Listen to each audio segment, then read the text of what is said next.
Good afternoon everyone. Welcome back to our daily class of Easy Chemistry. आज I'll be focusing on all the four chapters जो कि हमारे CBSE science के दोस्त हैं. So to start with हमने किया था chemical reactions and equations के बारे में. जैसा कि मैंने उस टाइम पे भी बोला था कि chemical reactions are information which is given to us to prove that a reactant can be formed into a product.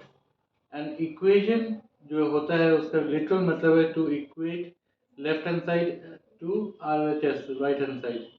So going by that point of view जो केमिकल इक्वेशन होता है वो एक केमिकल रिएक्शन को detail में हमें बताता है और लॉजिकली सारे इन्फॉर्मेशन हमारे पास होते हैं.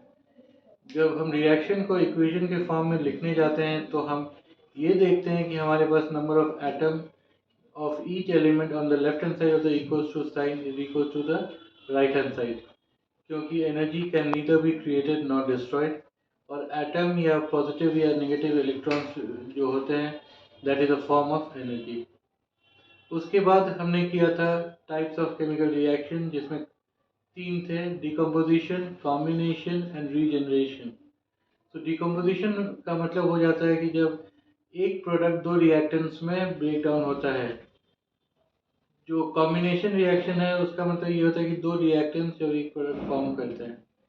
और रीजनरेशन जो हो जाता है उसका मतलब ये आ जाता है मेरे पास कि हम लोग कैटलिस्ट का यूज़ करते हैं या उस रिएक्शन में रिड्यूसिंग या ऑक्सीडाइजिंग एजेंट्स को यूज़ करते हैं. So going by that principle I will bring into picture acid bases and salts की एक बहुत मेजर पॉइंट कि जब एसिड और बेसिस आपस में रिएक्ट करते हैं तो वो आयोनिक प्रोडक्ट्स फॉर्म करते हैं जिनको हम सॉल्ट कहते हैं. टिपिकली सॉल्ट जो होते हैं वो charge wise almost neutral objects ही होते हैं. उससे पहले अगर मैं देखूं एसिड, हर वो एलिमेंट या हर वो सब्सटेंस जो एक हाइड्रोजन आयन को गेन करे या हाइड्रोक्साइड को लूज करे वो एसिड कहलाता है. अब हमने ये भी देखा था, ध्यान दिया था इस चैप्टर में कि एसिड और बेसिस जो हैं हमारे लिए डेली यूज में भी आते हैं, like common salt, acetic acid, vinegar, citric acid, oxalic acid. अब मैंने उस समय भी एक पॉइंट पे काफ़ी जोर दिया था कि ऑक्जेलिक एसिड जो है वो टोमेटो से बनता है. उस पर जोर देने का लॉजिक ये था कि ऑक्जेलिक एसिड और H2SO4 के जो केमिकल प्रॉपर्टीज़ हैं वो ऑलमोस्ट सिमिलर हैं, except for the fact oxalic acid जो है हाइड्रोजन पॉक टेस्ट को क्वालिफाई करता है और सल्फ्यूरिक एसिड नहीं करता है.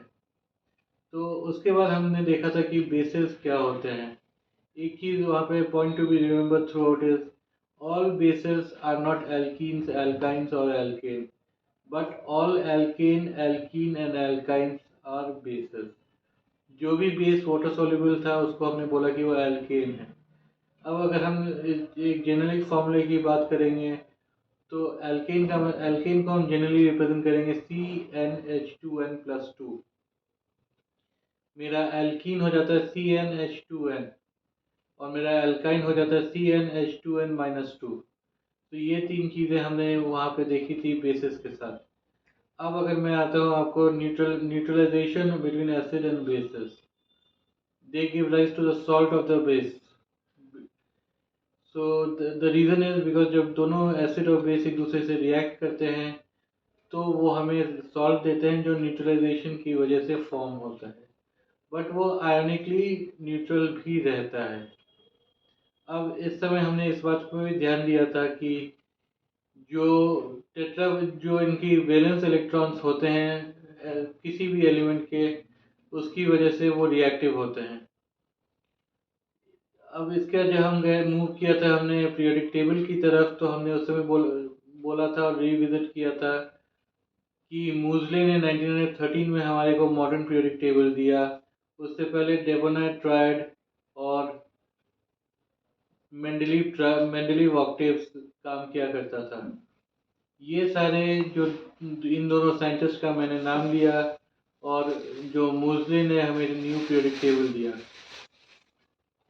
इन तीन साइंटिस्ट और रैदर केमिस्ट जो हैं उनकी ये इन्फॉर्मेशन हमारे बहुत काम आ रही है आज, क्योंकि हमारे पास अभी नोन जो हैं 128 एलिमेंट्स हैं और जो पीरियडिक टेबल है जब ये बना था 118 थे, लेकिन मोजली ने 1913 में ही एक कॉन्सेप्ट किया था जिसके हिसाब से उसने फ्यूचर में इन पाए जाने वाले एलिमेंट्स को भी इंक्लूड किया था based on the atomic number and the atomic properties.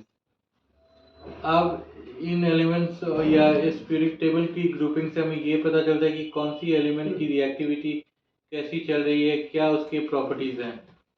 So arranging all the elements based on the reactivity or activity from in ascending order is termed as metal activity series। उसके बाद हमने देखा था कि metal activity series जो form हुई उसमें calcium और कार्बन वगैरह काफ़ी रिएक्टिविटी में काफ़ी ऊपर थे। तो जब भी ये कैल्शियम, कार्बन या other highly reactive metals would be coming in contact with the oxygen, they would form the oxide of the metal। So to keep these kinds of reaction under control, हमने ये भी visit किया था कि हम उसमें reducing agent और oxidising agent को यूज़ करते हैं। ऑक्सीडाइजिंग एजेंट वो होते हैं जो H+ या तो लूज करते हैं या O+ गेन करते हैं। सिमिलरली रिड्यूसिंग एजेंट्स वो हैं जो H+ लूज करते हैं। अब हमने ये भी इस बात पे भी हम गए थे उस टाइम पे जब ये चैप्टर करा रहा था मैं ब्रीफ में, कि कोई भी केमिकल रिएक्शन जिसमें रिड्यूसिंग एंड ऑक्सीडाइजिंग दोनों एजेंट्स यूज होते हैं उसको हम कहते हैं रिडॉक्स रिएक्शन। उसके बाद जब हम आगे बढ़ रहे थे तो हमने ये देखा था कि precipitation and distillation is a form जिसमें कि हम मेटल्स को जो उनके ओर्स हैं उनसे निकाल सकते हैं based on the activity series. अब वहाँ पे एक पॉइंट ये है कि एक्टिविटी सीरीज को मैंने इसलिए टच किया अभी क्योंकि जो मेटल ज़्यादा एक्टिव है उनका जो एक्सट्रैक्शन है उस पर हमें बहुत ध्यान रखना पड़ता है, वरना कहीं ऐसा ना हो कि उसकी हाईली रिएक्टिव प्रॉपर्टीज़ की वजह से जब हम उसे एक्सट्रैक्ट कर लें तो वो तुरंत ही हाइड्रोजन या ऑक्सीजन के साथ मिलके कोई और कंपाउंड फॉर्म कर ले। So based on the metal activity series, the higher or the greater the reactivity of the metal, the more it is necessary and tricky to keep the metal stable। उसके बाद हम आए थे carbon and इस compound के topic पे, जिसको कि हम क्लास 10 के लेवल पे ये बोल सकते हैं कि वो जो है हमारा base of organic chemistry form किया था। अब आप लोग अभी भी अगर इस टर्म को याद रखे होगे तो सोचोगे कि बेस ऑफ ऑर्गेनिक केमिस्ट्री कैसे और क्यों फॉर्म किया था। जब भी दो एलिमेंट्स या दो एटम्स या दो आयंस भी अगर मिलते हैं तो they form a bond. In English, bond means to establish a contact or a relation। Similarly, chemistry में भी बॉन्डिंग का वही मतलब है कि एक कार्बन दूसरे कार्बन से मिल रहा है या एक कार्बन दूसरे हाइड्रोजन से मिल रहा है। तो उससे पहले ये रिवाइज करना ज़रूरी था कि बॉन्डिंग जो होती है केमिस्ट्री में वो टिपिकली दो टाइप की होती है, एक है आयोनिक बॉन्डिंग, एक है कोवलेंट बॉन्डिंग। आयोनिक बॉन्डिंग से मेरा मतलब ये है कि उसमें जो है वो आयंस एलिमेंट ए से एलिमेंट बी पे ट्रांसफ़र हो रहे हैं। अब यहाँ पे इस बात पे दोबारा रोशनी डालनी ज़रूरी है कि किसी भी रिएक्शन का जो इलेक्ट्रॉन्स एक्सचेंज होते हैं वो एज पर लुइस जो हैं वो हमें p orbital of the element से कैरी फॉरवर्ड या बोरो या लेंड होता है, लेकिन वो हो जाता है मेरा आयनिक बॉन्डिंग। कोवलेंट बॉन्डिंग का मतलब ये है कि वो मुझे शेयरिंग से बॉन्डिंग बनती है। अब ये बात देखिए ज़रा ध्यान से दोबारा कि ये कार्बन जो है, कार्बन में हमारे पास 4 रिएक्टेबल इलेक्ट्रॉन्स हैं जो हमारे p ऑर्बिटल में हैं। सो विच मीन्स कि कार्बन की जो वैलेंसी है वो टेट्रावेलेंट है। साथ ही साथ carbon has a unique property of catenation. Term सुनने में बहुत बड़ा लग रहा होगा, लेकिन कैटिनेशन जब हमने किया था तो हमने देखा था कि कैटिनेशन इज अ प्रॉपर्टी और the ability of a element या metal to exist as two different substance but in the same atomic state, as in या तो वो दोनों सॉलिड होंगे या दोनों लिक्विड होंगे या दोनों गैस होंगे। सो हमने एक चीज़ पर नोट किया था उस टाइम पे कि ग्रेफाइट और डायमंड दोनों कार्बन हैं, दोनों सॉलिड हैं, विच मीन्स कि दोनों जो हैं कार्बन के आइसोटोप्स हैं। अब आप सोचोगे कि आइसोटोप्स हैं तो इसमें कौन सी बड़ी बात है, कहाँ ग्रेफाइट कहाँ डायमंड।